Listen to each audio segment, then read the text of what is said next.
విజయనగరం జిల్లాకు చెందిన బీసీ నేత బొత్స సత్యనారాయణ విషయంలో ఇప్పుడు ఒకటి ప్రచారంలో ఉంది. ఆయన రాజకీయాల నుంచి నెమ్మదిగా తప్పుకుంటారని. బొత్స వయసు కూడా దాదాపుగా 7-10లకు చేరువ అవుతోంది. ఆయన అనారోగ్య సమస్యలతో తరచూ ఇబ్బంది పడుతున్నారు. ఈ మధ్యనే ఆయన ఆసుపత్రిలో వైద్య పరీక్షలు చేయించుకుని విశ్రాంతి తీసుకుంటున్నారు. బడ్జెట్ సెషన్లో కూడా బొత్స శాసన మండలిలో మాట్లాడుతూ ఒక దశలో తూలి పడబోయిన సందర్భం కూడా అంతా చూశారు. దాంతో పాటుగా బొత్స కుటుంబీకులైతే ఆయనను క్రియాశీల రాజకీయాలకు దూరంగా ఉండాలని కోరుతున్నారంటున్నారు.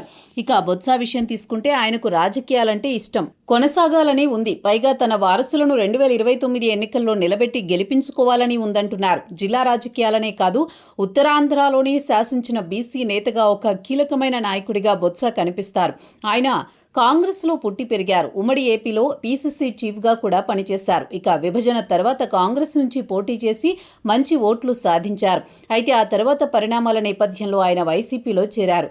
అలా 2019లో విజయనగరం జిల్లా మొత్తం వైసీపీ స్వీప్ చేసింది. దానికి బొత్స కృషి, రాజకీయ వ్యూహాలు కారణమని చెబుతున్నారు. 2024లో ఎన్నికల్లో చీపురుపల్లి నుంచి పోటీ చేసి టీడీపీ సీనియర్ నేత కిమిడి కళా వెంకట్రావు చేతిలో ఓటమి పాలయ్యారు. తర్వాత ఆయనకు విశాఖ జిల్లా స్థానిక సంస్థల కోటాలో జరిగిన ఉప ఎన్నికల్లో జగన్ అవకాశం ఇవ్వడంతో ఎమ్మెల్సీ అయ్యారు. ఆ వెంటనే శాసన మండలిలో ప్రతిపక్ష నాయకుడిగా కూడా అయ్యారు.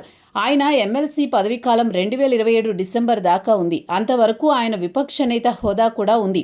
అయితే ఆరోగ్య కారణాల వల్ల బొత్స ఆ పదవిని తాను నిర్వహించలేనని జగన్కి చెప్పారంటున్నారు. అంతేకాదు ఆయనకు గోదావరి జిల్లా రీజనల్ కోఆర్డినేటర్గా పార్టీ బాధ్యతలు అప్పగించింది. వాటి విషయంలోనూ ఆయన చేయలేనని చెప్పారని అంటున్నారు.